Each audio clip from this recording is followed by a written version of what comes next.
सब सबसे ये रिक्वेस्ट है कि बच्चों की तरह अपने मनों को लें। बच्चों का मन जो है बहुत क्या होता है, पाक और साफ होता है। और जो चीज़ें बताई जाती हैं वो जितना आपके घर करें, आपके जीवन में उतना ही काम करेगी। और जिस तरीके से बताया गया उसी वचन को मैं यहाँ पढ़ना चाहती हूँ, जो कि लूका में मिलता है, चैप्टर 18, 15, 16, 17। चैप्टर 18, लूका चैप्टर 18 और उसके 15, 16 और 17 वर्ड्स को, जो हमारा बेस है आज का, उसे हम देखेंगे और पढ़ेंगे। फिर लोग अपने बच्चों को भी उसके पास लाने लगे कि वो उन पर हाथ रखे, और चेलों ने देखकर उन्हें डांटा। यीशु ने बच्चों को पास बुलाकर कहा, बालकों को मेरे पास आने दो और उन्हें मना ना करो, क्योंकि परमेश्वर का राज्य ऐसो ऐसो ही का है। मैं तुमसे सच कहता हूँ कि जो कोई परमेश्वर के राज्य को बालक के नाई ग्रहण ना करेगा, वह उनमें कभी प्रवेश ना कर पाएगा। यहाँ पे हम देखते हैं कि यीशु मसीह ने सारी बातें कही वो सच्ची हैं, लेकिन यहाँ पर खुदावंद कहते हैं कि मैं तुमसे सच कहता हूँ। और इसी चीज़ को हम ध्यान देंगे। इसमें ऐसा लिखा हुआ है कि मैं तुमसे सच कहता हूँ कि जो कोई परमेश्वर के राज्य को बालक की नाई ग्रहण ना करेगा, वह उसमें कभी प्रवेश ना करने पाएगा। बालक की नाई, प्रभु ने हमसे ये कहा कि बालक की नाई, इसी पे हम मनन करेंगे और देखेंगे कि बालकों में ऐसा क्या है जो हमको, हम सभी बच्चे थे, है ना, कोई ऐसे नहीं बड़ा हो गया है। और हमें सबको एक्सपीरियंस है कि बचपने में हमने क्या क्या किया। और यहाँ पे हम देखते हैं प्रभु कहते हैं कि बालकों की नाई अपने आप को बनाओ। तो उस चीज़ को हम सीखेंगे कि हम ऐसा क्या करें कि हम बालकों की नाई अपने आप को बनाएं। और लिखा है कि जो कोई परमेश्वर के राज्य को बालक की नाई ग्रहण ना करेगा, वह उसमें कभी प्रवेश ना करने पाएगा। ये भी खुदावन यीशु ने कहा कि वो कभी प्रवेश ना करने पाएगा। तो हम इस चीज़ को देखेंगे कि अगर आप सोचें कि बालकों के अंदर क्या क्वालिटीज़ होती हैं जो आपके अंदर भी रही होगी और अभी कितनी हैं वो चीज़ें हम ऑनेस्टी, अगर आप ऑनेस्ट देखेंगे, बच्चे हमारे कैसे रहते हैं, ऑनेस्ट होते हैं। और वो इतना दिल उनका साफ रहता है कि उसका एग्ज़ाम्पल जो है, बड़ा कॉमन एग्ज़ाम्पल दिया जाता है कि अगर पापा घर पे हैं और उन्होंने किसी से मिलना नहीं चाहते और कोई आ गया, तो बच्चे से कहा जाके कह दो कि पापा घर पे नहीं है।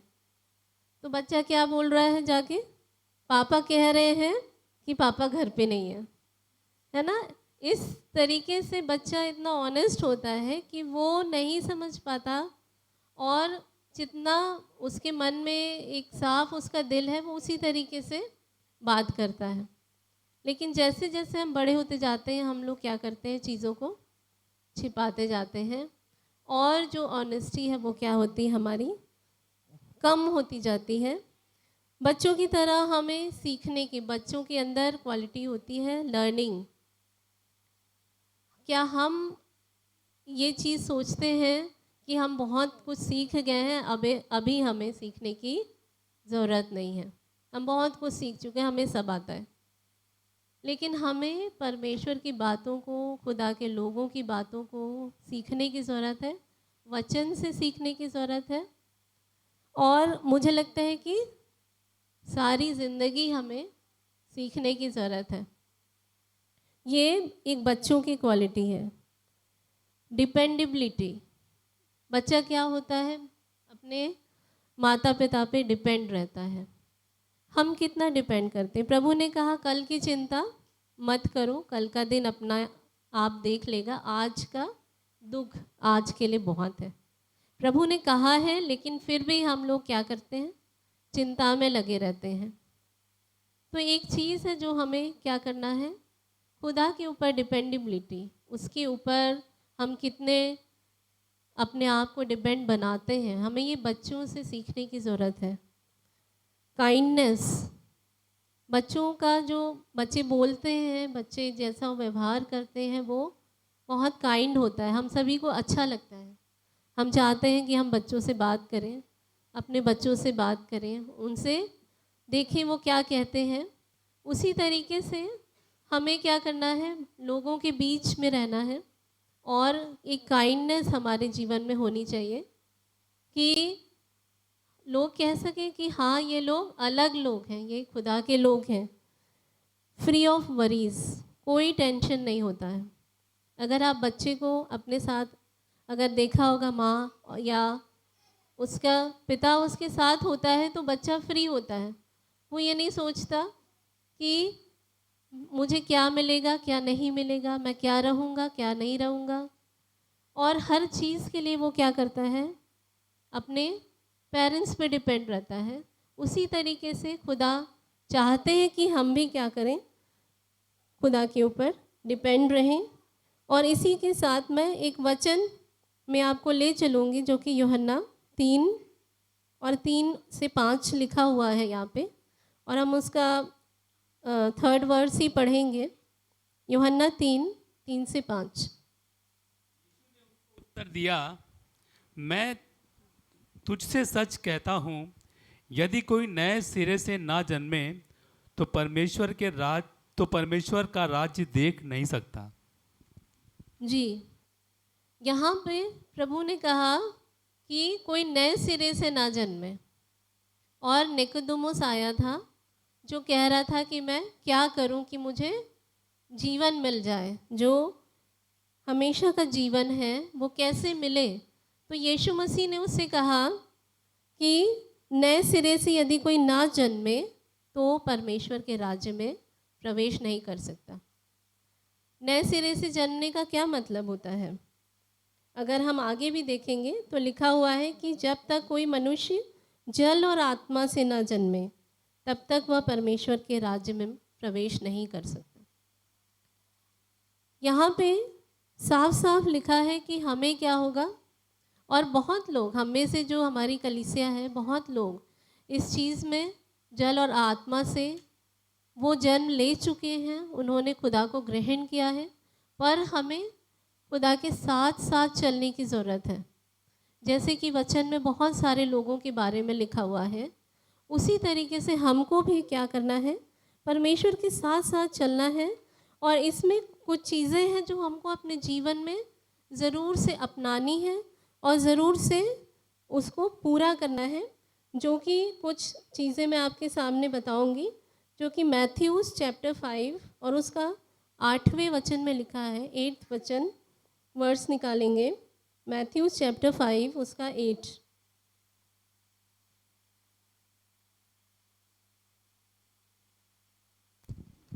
धन्य है वे जिनके मन शुद्ध हैं, क्योंकि वो परमेश्वर को देखेंगे। Praise the Lord. यहाँ पे हम देखते हैं कि खुदा ने, यीशु मसीह ने कहा कि धन्य है वे जिनके मन शुद्ध हैं। हमें अपने मनों को क्या करने की ज़रूरत है, शुद्ध करने की ज़रूरत है। क्या हम अपने आप को जांचें। मैं ये कहना चाहती हूँ कि वचन जो है वो कैसा है, दो धारी तलवार है। वो जितना आपके लिए काम करता है वो मेरे लिए भी काम कर रहा है, क्योंकि कोई भी दुनिया में परफेक्ट नहीं है। परफेक्ट केवल एक है, वो है यीशु मसीह। हम अपने मन को शुद्ध करें, रखें, क्योंकि कई बार होता है, चाहे हम अपने पर्सनल लाइफ में या अपने प्रोफेशनल लाइफ में हम देखते हैं, तो बहुत लोग हैं जो क्या करते हैं, हमको नीचा गिराना चाहते हैं। कई बार हमारे अपने लोग ही, कई बार हमारे रिलेटिव्स ही हमें क्या करते हैं, ऐसी चीज़ें कर देते हैं, ऐसी बातें बोल देते हैं, और हम उससे क्या करते हैं, दुखी हो जाते हैं। लेकिन हमें अपने परमेश्वर के सामने जाना है। क्या हमें वैसे ही बिहेव करना है जो वो हमारे साथ कर रहे हैं? से यस और नो, मतलब आप लोग बोल सकते हैं नो। हमें क्या करना है? हमें खुदा के सामने उन चीज़ों को रखना है। ये नहीं कि हमें बैठ के प्लान बनाना है कि हम उसको अब किस तरीके से दिखाएं। ये बिल्कुल नहीं करना है, क्योंकि जब आप ऐसे काम करेंगे तो आपके दो चॉइस है। आपका पिता है, आपका पिता या तो परमेश्वर है, और या दूसरा क्या ऑप्शन है हमारे पास? या तो परमेश्वर नहीं है तो क्या है? शैतान है। तो आप अपने आप डिसाइड कर सकते हो कि आपको, अगर आपका मन शुद्ध नहीं है तो आप किसको फॉलो कर रहे हो, और अगर आपका मन शुद्ध है तो आप किसको फॉलो कर रहे हो। इसी के साथ ही दूसरी चीज़ जो हमें सीखने की ज़रूरत है वो है मैथ्यूज़ चैप्टर 44-45। मैथ्यूज़ मत्ती 5वां अध्याय और उसका 44 और 45 वर्स।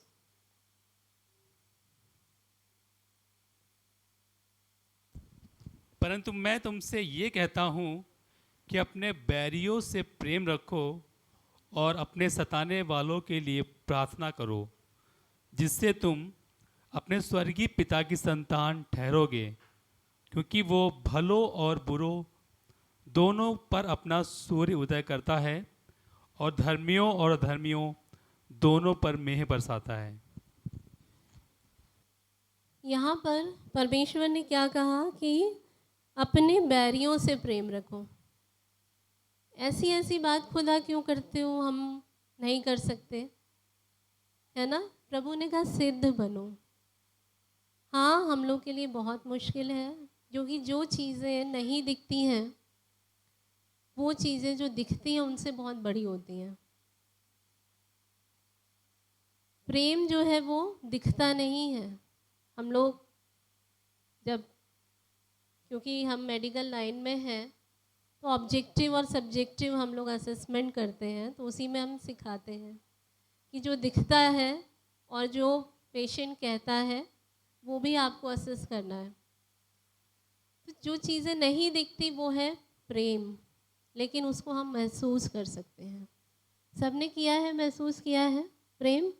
अगर आप अपने मम्मी पापा के साथ रहते हैं, अपने हस्बैंड वाइफ का प्रेम, बच्चों का प्रेम, और एक जब आप कहीं चीज़ों से जुड़े रहते हैं उनसे, तो ये प्रेम है जो हम महसूस करते हैं। और यहाँ पे परमेश्वर कहते हैं कि अपने बैरियों से भी हमको क्या करना है? प्रेम करना है।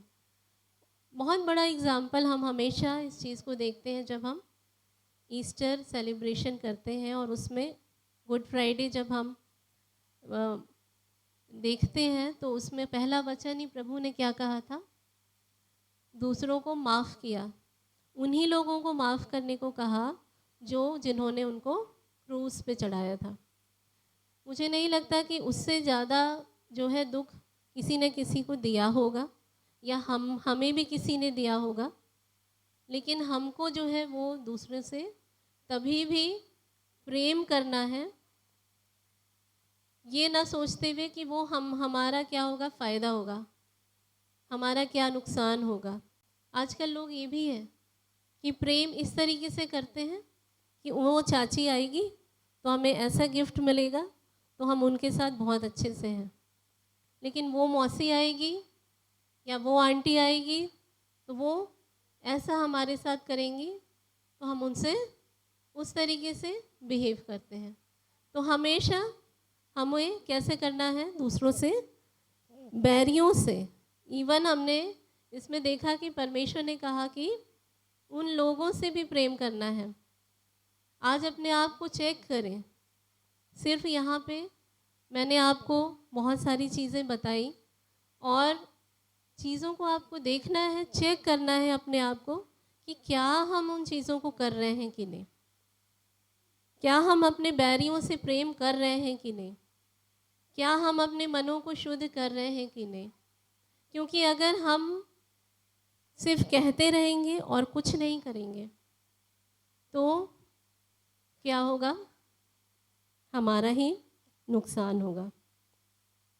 और तीसरा जो हमारी सीखने की बात है वो है मैथ्यूज़ चैप्टर 12 और उसका 35। Matthews chapter 12 35।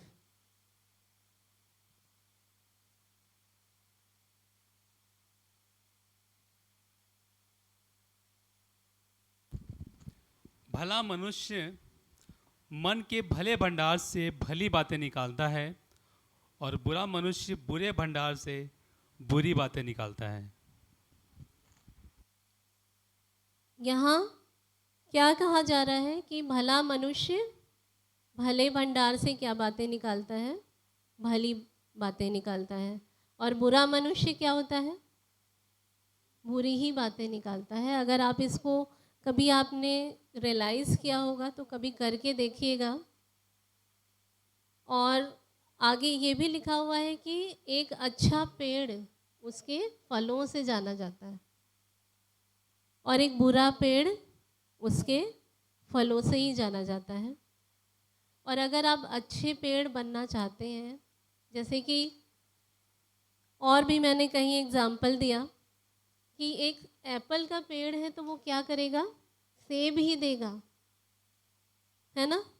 और एक अगर कुछ दूसरा पेड़ जिसे हम पसंद नहीं करते हैं, वो पेड़ क्या होगा, वैसा ही फल देगा, कड़वा ही फल देगा। तो आप अपने आप को देखें और इस चीज़ को सीखें कि क्या हम एक अच्छे पेड़ बन रहे हैं, क्या हमारे अंदर से भली बातें निकल रही हैं या बुरी बातें निकल रही हैं। क्योंकि जब आप घर पे भी रहते हैं, कुछ चीज़ें हो गई, आप सभी के साथ रहते हैं, आपकी फैमिली में रहते हैं, आप अगर जॉब में जाते हैं, आप अपने कलीग्स के साथ रहते हैं, तो क्या आप क्या देते हैं उनको, ये हमें सोचने की ज़रूरत है। घर में भी कई बार ऐसे होता है कि हम बहुत रिएक्ट करते हैं, बहुत बुरी बातें अपने मुंह से बोलते हैं, कई बार अपने हस्बैंड वाइफ से हम बोल देते हैं। तो आप इस चीज़ को करने से पहले ज़रूर से भली बातें, बातें कहाँ से निकलती हैं, मुंह से निकलती हैं। और आगे भी इसमें लिखा हुआ है, जो नहीं पढ़ा गया वो मैं बताती हूँ। और मैं तुमसे कहता हूँ कि जो जो निकम्मी बातें मनुष्य कहेंगे, न्याय के दिन हर एक बात का लेखा देंगे। आपको लेखा देना होगा। ये यीशु मसीह ने कहा है, ये बाइबल से मैंने इसमें लिखा हुआ है कि जो भली बातें आप कहेंगे उसका भी, और जो निकम्मी बातें कहेंगे उसका भी जो है वो आपको लेखा देना पड़ेगा। कई बार जो है, क्योंकि हम बच्चों को भी गलत गलत बातें बोल देते हैं, ये तो बड़ा बेवकूफ़ है, ये बेकार है, ये चीज़ है, ये वो है। और हम बड़ों को भी गलत गलत बातें, ये बुज़ुर्ग इनको क्या आता है, इनको बहुत पहले इन्होंने सब चीज़ किया, अभी करेंगे तो पता चलेगा, पहला कुछ और होता था, अब कुछ और होता है। बहुत जल्दी हम लोग रिएक्ट करते हैं क्योंकि हमको लगता है कि इससे हमें कुछ नुकसान नहीं होगा। लेकिन आप इस चीज़ को सचमुच में रियलाइज़ करें कि बच्चा भी और बुज़ुर्ग भी किस तरीके से आपके साथ है, और कई बार सभी से गलतियां हो जाती हैं, तो हमको दूसरों को क्या करना है, नहीं ये ऐसा हो जाता है, बचपन में आपने भी बहुत सारी चीज़ें करी होंगी, तो उस तरीके से क्या करना है, हमें बातों को कहना है। क्योंकि परमेश्वर ने कहा कि मैं मुंह के फल का सृजनहार हूँ। परमेश्वर ने कहा है, मतलब आप जो बोल देते हैं वैसा होता है, वैसा होता है। इस चीज़ को हमेशा रियलाइज़ करें। इसलिए अपनी लाइफ में अपने लिए, अपने बच्चों के लिए, अपने लोगों के लिए कभी भी किसी को कर्ज ना करें, लेकिन भली बातें बोलें। और जो भली बातें आप बोलेंगे वो आपके जीवन में पूरा होगा। और ये सारी चीज़ें जो मैंने आपके सामने बताई, एक लास्ट जो सीखने वाली बात है, वैसे तो बहुत सारी बातें बाइबल में हैं, लेकिन क्योंकि एक टाइम होता है इसलिए मैंने कुछ चीज़ों को खुदा ने मुझे दिया है और जो मैं आपसे शेयर करना चाहती हूँ। जो लास्ट चीज़ है वो ये है, जो मिलेगा हमें मरकुस मार्क चैप्टर 11 और उसका 25। Mark chapter 11 25। और जब कभी तुम खड़े हुए प्रार्थना करते हो, तो यदि तुम्हारे मन में किसी की ओर से कुछ विरोध हो तो क्षमा करो, इसलिए कि तुम्हारा स्वर्गीय पिता भी तुम्हारे तुम्हारे अपराध क्षमा करे। अरे, तो सब लोग यही चाहते हैं कि हमारा स्वर्गीय पिता हमको क्या करे, क्षमा करे। सब चाहते हैं, सब स्वर्ग जाना चाहते हैं, सबको अनंत जीवन चाहिए, सबको इस लाइफ में खुशी चाहिए, सब अच्छे से रहना चाहते हैं। जो जो चीज़ें आप देखते हैं आपको लगता है वो सब हमें मिलनी चाहिए। तो हम अपने खुदा के साथ बने रहें और हम यही चाहते हैं कि हम खुदा हमको क्षमा करे, तो हमें भी क्या करना है, दूसरों को क्षमा करना है। ये बहुत बड़ी बात है जो प्रभु ने कहा कि किसी की ओर से अगर कुछ तुम्हारे मन में विरोध है तो क्या करो, उसको क्षमा कर दो। और जब आप क्षमा करेंगे तो आप क्या करेंगे, ये बहुत सच्चाई है कि जितना आप क्षमा करेंगे उतना ही दिल आपका क्या होगा, खाली होगा। और जितना आप चीज़ों को रखे रहेंगे, ये पता नहीं लेडीज़ में बहुत ज़्यादा रहता है कंपैरिजन टू जेंट्स, मुझे ऐसा लगता है, क्योंकि हम बहुत सारी बातों को, उसने ऐसा कहा, इसने ऐसा कहा, बच्चे ने ये बोल दिया, उसने कर दिया, पड़ोसी ने ये बोल दिया, हम लोग पूरी पूरी चीज़ें जो है, मैं भी ऐसा कभी कभी करती हूँ। और जो है जब हस्बैंड आते हैं तो उनको भी बताती हूँ। तो यही चीज़ें हैं कि हमको क्या करना है, दूसरों को क्षमा करना है। और क्षमा करने का मतलब ये नहीं है कि हमने आज कर दिया, आगे भी हमें उनको क्षमा ही करते रहना है।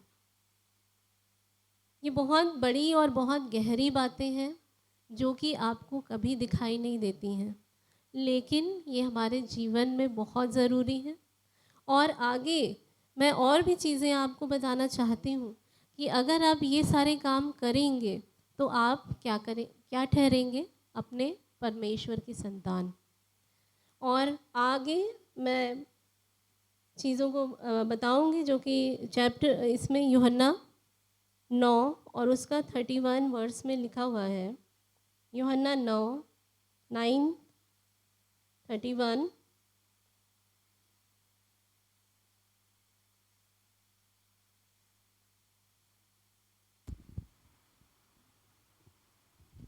हम जानते हैं कि परमेश्वर पापियों की नहीं सुनता, परंतु यदि कोई परमेश्वर का भक्त हो और उसकी इच्छा पर चलता हो तो वह उसकी सुनता है। Praise the Lord. यहाँ पे हम देखते हैं खुदा ने क्या कहा कि जो कोई उसकी इच्छा पर चलता है, उसकी इच्छा क्या है कि हम दूसरों को माफ़ करें। उसकी इच्छा क्या है कि हम दूसरों को क्षमा करें। उसकी इच्छा क्या है, हम दूसरों को अपने मन को साफ करें, उसको लेके ना चलते रहें। और जैसा दूसरे हमें सताते हैं, हम जहाँ भी जिस लेवल पे काम करते हैं, हमें दूसरों को क्या करना है, नहीं सताना है। क्योंकि हम खुदा के लोग हैं, हम अलग लोग हैं और हमको अलग तरीके से, क्योंकि हम उसके चुने हुए लोग हैं। और जब हम चुने हुए अपने आप को समझते हैं, रियलाइज़ करते हैं, तो हमको परमेश्वर के अनुसार, उसकी इच्छा के अनुसार हमको चलना होगा। तब वो क्या होगा, हमारी प्रार्थनाओं को सुनेगा। और अभी यह सॉन्ग भी गाया गया था, लूक चैप्टर 6 उसका 47 भी पढ़ लें।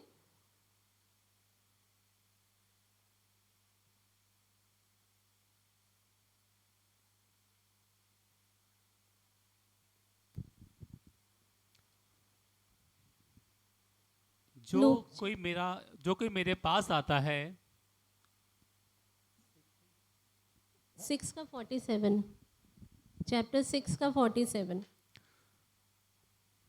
जो कोई मेरे पास आता है और मेरी बातें सुनकर उन्हें मानता है, मैं तुम्हें बताता हूँ कि वो किसके समान है। वो उस मनुष्य के समान है जिसने घर बनाते समय भूमि गहरी खोदकर चट्टान पर नींव डाली, और जब बाढ़ आई तो धारा उस घर पर लगी, परंतु उसे हिला ना सकी, क्योंकि वो पक्का बना था। बस यहीं पे आपने सुन लिया। अगर आप उसकी इच्छा पर चलते हैं और उसकी बातों को मानते हैं तो आप अपना घर चट्टान पे बनाएंगे। और वो चट्टान कौन है? यीशु मसीह। और वो चट्टान जब आप घर बनाते हैं तो वो कभी गिरने नहीं पाएगी, क्योंकि हम में से सभी लोग एक्सपीरियंस्ड हैं। सब ने अपने जीवन में बहुत सारी चीज़ों को देखा, रियलाइज़ किया, बीमारियों को, परेशानियों को, तकलीफ़ों को। बाढ़ तो आएगी आपके जीवन में। कभी प्रभु ने नहीं कहा कि बाढ़ आपके जीवन में नहीं आएगी, मैं उसको रोक दूंगा। ऐसा नहीं है, बाढ़ आएगी। लेकिन अगर आपने अपना घर चट्टान पे बनाया है तो आप स्थिर रहेंगे और उस जीवन तक पहुंचने पाएंगे जो परमेश्वर ने आपके लिए रखा है। तो चॉइस तो आप ही की है, जीवन तो आप ही को है, जीवन जीना भी आप ही को है। लेकिन अगर हम अपना घर चट्टान पे बनाते हैं तो हमें जीत मिलेगी, वो भी यीशु मसीह के। जब हम उसे पुकारेंगे वो हमारे साथ होगा, क्योंकि हम उसकी संतान होंगे। हम अब उसकी संतान बनना चाहते हैं या नहीं चाहते, ये हमारे ऊपर डिपेंड करता है। हम उसके बच्चे बनना चाहते हैं या नहीं चाहते, क्योंकि यहाँ हमारे यंगस्टर बैठे हैं, बच्चे बैठे हैं, हम खुद भी हैं, आगे भी हमारा जीवन है। तो हम इस चीज़ को ज़रूर रियलाइज़ करें और खुदा की इच्छा पर चलते रहें और उस की तरह बने कि हमारा घर चट्टान में हो। और जब हम उसको पुकारें वो हमारी प्रार्थनाओं को सुने और हमें उससे निकालने में हमारी सहायता करें। और बस ये जो लास्ट है जो मैं आपको पढ़वाना चाहती हूँ, जो कि मैथ्यूज़ चैप्टर 7 उसका 11 में मिलता है। Matthew's chapter 7 11। सो जब तुम बुरे होकर अपने बच्चों को अच्छी वस्तुएं देना चाहते हो, तो तुम्हारा स्वर्गीय पिता अपने मांगने वालों को अच्छी वस्तुएं क्यों ना देगा। तो आपने रियलाइज़ किया होगा, पेरेंट्स हैं और कई आगे बनेंगे, उन्होंने अपने पेरेंट्स को देखा है। सभी ने इस चीज़ को रियलाइज़ किया है। जब हम मांगते हैं एज अ फादर, हर एक फादर अपने जितना वो कर सकता है उससे ज़्यादा करता है। एक मदर जो कर सकती है उससे ज़्यादा करती है। अगर आप इवन कई बार ऐसा हुआ है कि आप बहुत परेशानी में, बहुत तकलीफ़ में हैं, तभी भी अगर आपका बच्चा कहता है कि मुझे ये चाहिए, तो आप क्या करते हो? तुरंत चले जाते हो लेने के लिए। तुरंत मम्मी बनाती है, मुझे ये चाहिए, मम्मी बनाती है, मुझे वो चाहिए। बच्चा नहीं जानता कि क्या, लेकिन हमारा परमेश्वर पिता तो बहुत बड़ा है, वो बहुत अद्भुत है, उसके लिए कोई भी काम असंभव नहीं है। लेकिन अगर हम उसके बच्चे बनते हैं तो हमारा जीवन जो है वो संघर्ष नहीं होगा। हमारा जीवन खुदा ने हमको इसलिए, क्योंकि हमने अपने बच्चों को अगर जन्म दिया है तो हम ये नहीं सोचते कि वो बच्चे परेशानी में जिएं, पूरी लाइफ वो लोग बहुत परेशान रहें, वो बहुत तकलीफ़ में रहें, बहुत गरीबी में रहें। हम नहीं चाहते। ऐसा हम चाहते हैं क्या? कोई भी माँ बाप नहीं चाहता कि उसके बच्चे परेशानी में रहें। लेकिन जब आप खुद नहीं चाहते हो तो आपका पिता भी नहीं चाहता है।